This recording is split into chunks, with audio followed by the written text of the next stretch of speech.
Sir ఇందాక నుంచి మీరు ఉద్యమ కాలంలో డప్పుతోనే ఎంతో మందికి పిలుపునిచ్చారు. సో మీరు పాటలు పాడుతున్నారు కానీ మీ దరువు మిస్ అయింది. సో మీకోసం దరువు తెప్పించారు. థ్యాంక్ యూ అండి, థ్యాంక్ యూ, థ్యాంక్ యూ. దీంతో ఒకసారి ఎట్లా అసలు స్టార్ట్ అయింది, ఏ విధంగా అంటే ఇది ఇప్పుడు మీకు గుర్తుంటది ఏ ఇయర్ లో మీరు ఈ దరువు అనేది వాయించారు, డప్పు అనేది మీ వయసు అప్పుడు? నేను అంటే స్కూల్లో ఉన్నప్పుడు వాయించాను.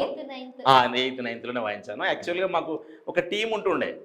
ఆ యూత్ మేమంతా ఒక ఆర్గనైజర్ ఉండేది. మా పుస్తకాలన్నీ కూడా ఒక దగ్గర ఉండేది. మేము ఒక దగ్గర చదువుకునేది, ఒక దగ్గర పడుకునేది, అందరం కలిసి స్టూడెంట్స్ అందరం ఒక 12-13 మంది ఉండేది.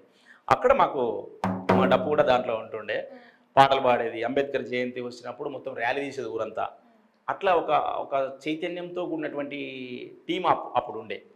అప్పుడు ఈ దరువే నన్ను ఇక్కడ దాకా పట్టుకొచ్చింది, ఉస్మాన్ దాకా పట్టుకొచ్చింది. Okay sir. సో ఫస్ట్ పాట ఏది మీకు ఐడియా ఉందా మీరు పాడినప్పుడు? ఓ డబ్బింగ్ పాట పాడుకున్నాం అప్పుడు.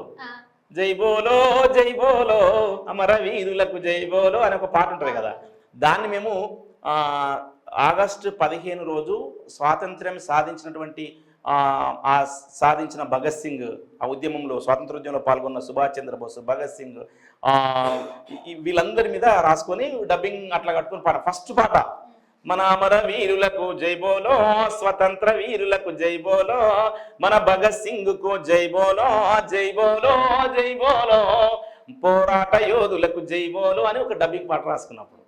దాని తర్వాత సిద్దిపేటకు వచ్చిన తర్వాత మా సిద్ధారెడ్డి సార్ పాటల పోటీలు, కవిత్వం పోటీలు పెట్టేది. పెట్టినప్పుడు పచ్చదనం పరిశుభ్రత మీద పాటల పోటీలు పెట్టారు. అప్పుడు ఒక పాట రాసుకున్నా.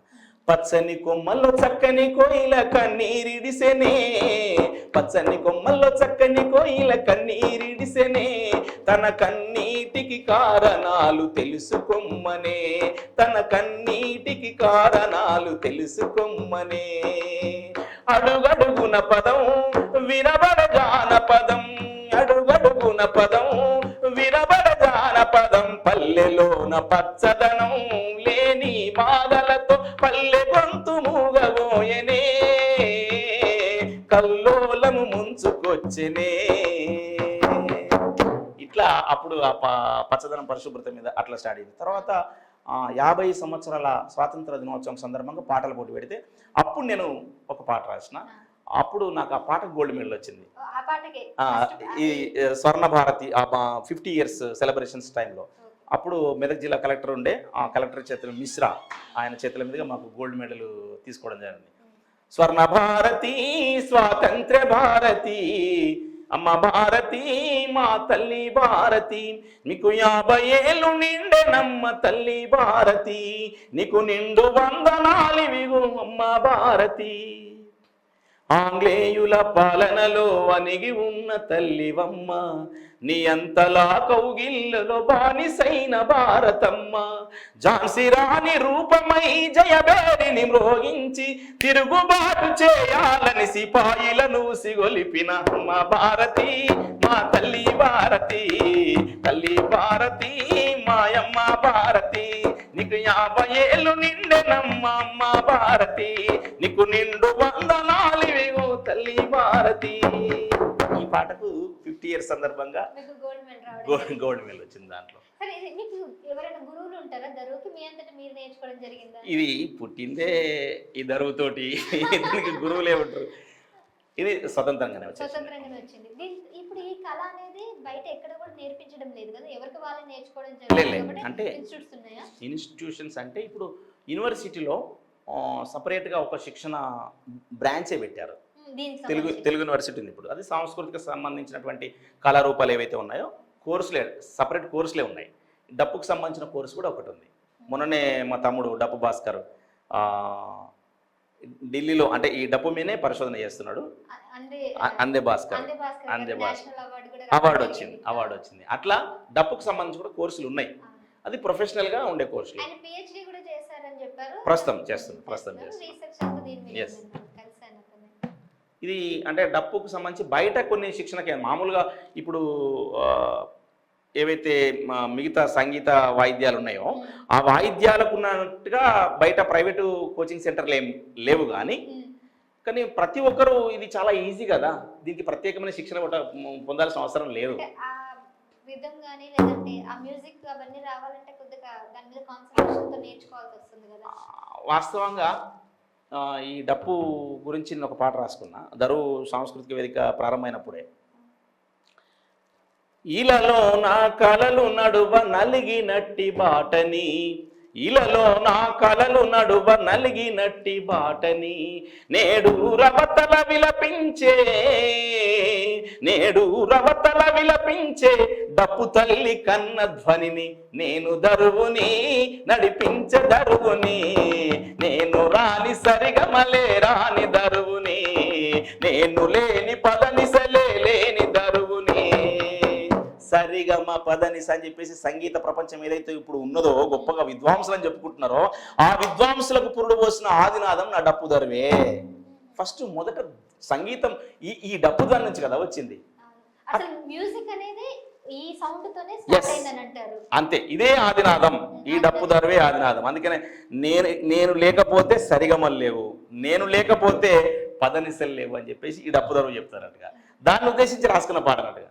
అంటే ఈ డప్పుని ప్రపంచవ్యాప్తంగా మీరు ఏ విధంగా ముందుకు తీసుకెళ్ళడానికి ప్రయత్నాలు చేస్తున్నారా? అంటే ఇప్పుడు ధ్వని దీనికి ఈ శబ్దానికి ఎల్లలు లేవు, ఈ శబ్దానికి నియంత్రించలేము. ఈ శబ్దాన్ని పట్టుకొని పోయిన బిడ్డలు ఎవరైతే ఉన్నారో ఈ కులపరంగా, ఉదాహరణకి ఇప్పుడు ఇది మాదిగ కమ్యూనిటీ, ఈ డప్పు ఒక కుల వృత్తిగా చేసుకుంటూ వస్తూ ఉన్నది. ఆ కమ్యూనిటీలో కూడా ఇలా ఈ డప్పు ధరకు సంబంధించి ఇప్పటికీ ఈ కుల వృత్తి నడుస్తూనే ఉన్నది. ఆయా గ్రామాల్లో ఈ డప్పు ధర లేకపోతే ఏ శుభకార్యమైనా, ఏదన్నా అశుభ కార్యమైనా, ఎవరైనా చనిపోయినా కూడా నీకు డప్పు ధర లేకపోతే శవం లేచే పరిస్థితి ఉండదు. నీకు ఇప్పుడు పెళ్లిలకు డీజేలు పెట్టుకోవచ్చు, రకరకాలు పెట్టుకోవచ్చు, కానీ సావులకు డీజే పెట్టే పరిస్థితి ఉండదు కదా. సావులకైతే నా డప్పు రావాల్సిందే కదా. కాబట్టి ప్రతి కార్యంలో కూడా డప్పు దరువు ఇన్వాల్వ్ అయి ఉన్నది. యావత్ సబ్బండ వర్గాలతో ఈ డప్పు దరువు ఇన్వాల్వ్ అయి ఉన్నది. నేను సబ్బండ జాతులకు సేవ చేసిన, అందుకనే ఇప్పుడు జరుగుతున్నటువంటి ప్రస్తుతం మన కళ్ళ ముందు జరుగుతున్నటువంటి మూమెంట్ ఏదైతే ఉందో ఆ మూమెంట్లో కూడా ఈ డప్పు దరువు నేను సబ్బండ వర్గాలకు నేను సేవ చేసిన, నేను ఈరోజు నేను ఆపదలో ఉన్నా, నాకు ఈ సబ్బండ వర్గాల మద్దతును అడుగుతున్నా అని చెప్పేసి ఇలా అద్భుతంగా సమాజంలోకి వెళ్ళినప్పుడు అద్భుతమైనటువంటి రెస్పాన్స్ ప్రతి ఒక్క కులం నుంచి ఈ వర్గీకరణకు సంబంధించిన ఉద్యమంలో మేముంటామని చెప్పేసి ప్రతి వర్గము, ప్రతి కులము, ప్రతి ఒక్కరు కూడా దీన్ని సపోర్ట్ చేసుకుంటూ వస్తున్నారు. వాళ్ళకి నేను సల్యూట్ చేస్తూ ఉన్నా.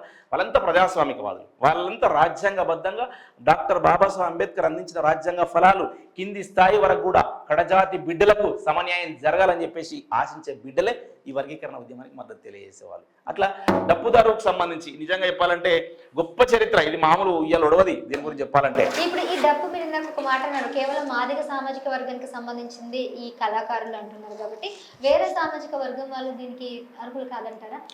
కాదు అని అనను. చారిత్రకంగా ఈ వివిధ కులాలకు వివిధ వృత్తిపరమైనటువంటి కళారూపాలు వచ్చినాయి. ఇప్పుడు ఉదాహరణకి యాదవ్స్ ఉన్నారు, యాదవులకు ఒగ్గు డోళ్ళు ఉంటాయి. సో నేను డోలు కొట్టొద్దా అంటే కొట్టొచ్చు, కానీ కమ్యూనిటీ పరంగా ఒక చారిత్రకంగా ఆ కులానికి డోలు వాయిద్యంగా ఆ వృత్తి వాళ్ళు చేస్తున్నారు. కొంతమందికి జమిడికి ఉంటుంది, ఆ కులపరంగా ఆ వృత్తిపరంగా వాళ్ళకి ఆ జమిడికి వచ్చింది. ఇట్లా మాదిగ కమ్యూనిటీకి డప్పు వచ్చింది. అట్లా వేరే వాళ్ళు కొట్టొద్దా అని ఏం కాదు, కానీ కులపరమైనటువంటి వృత్తిపరంగా వచ్చినటువంటి ఆ నేపథ్యము ఈ డప్పుకున్నది. అంటే మెయిన్గా చావు టైంలో ఈ డప్పు అనేది కీలకంగా ఉంటుంది కాబట్టి అక్కడి నుంచి మొదలైందంటారా ఇది? అంటే సావైనా పెళ్ళైనా ఎక్కడైనా శుభకార్యమైన, ఉదాహరణకి మనం పొలాలలో పనిచేసే వాళ్ళు ఊర్లో డప్పు శబ్దం వినబడ్డది అనుకోండి, ఈ శబ్దాన్ని బట్టి ఊర్లో ఏం జరుగుతుందో పసిగడతారు. ఉదాహరణకి మంచి జోరు మీద ఉన్నటువంటి డప్పు ధర వచ్చింది అనుకో, పోషమ్మ డప్పు ఉంటుంది, పోషమ్మ డప్పు లేకుంటే ఎల్లమ్మ డప్పు, ఆ ఊర్లో ఏదో పోషమ్మలాగా చేస్తుర్రా అని చెప్పేసి అనుకుంటారు. నెక్స్ట్ లేకుంటే చావు డప్పు అనిపించింది అనుకోండి, అయ్యో ఈ ఊర్లో ఎవరో చనిపోయారు అని పొలాల్లో పనిచేసుకున్న వాళ్ళకు తెలియజేస్తారు డప్పుదారు. పెళ్లి డప్పు వేరే ఉంటుంది, పీరీల డప్పు వేరే ఉంటుంది, పీరీలు పండుగ అయినప్పుడు పీరీల డప్పు, అట్లా రకరకాల శబ్దము ఈ డప్పు మీద వస్తుంది. ఆ డప్పు శబ్దంతో ఊర్లో శుభకార్యం అవుతుందా అశుభకార్యం అవుతుందా పక్కన గ్రామాలకు తెలిసే పరిస్థితి ఉంటుంది. పక్కన చుట్టుపక్కల ఈ శబ్దం ఎక్కడ దాకా వినబడతారో అక్కడ వాళ్ళకి కూడా తెలిసే పరిస్థితి ఉంటుంది. అది డప్పుదారు.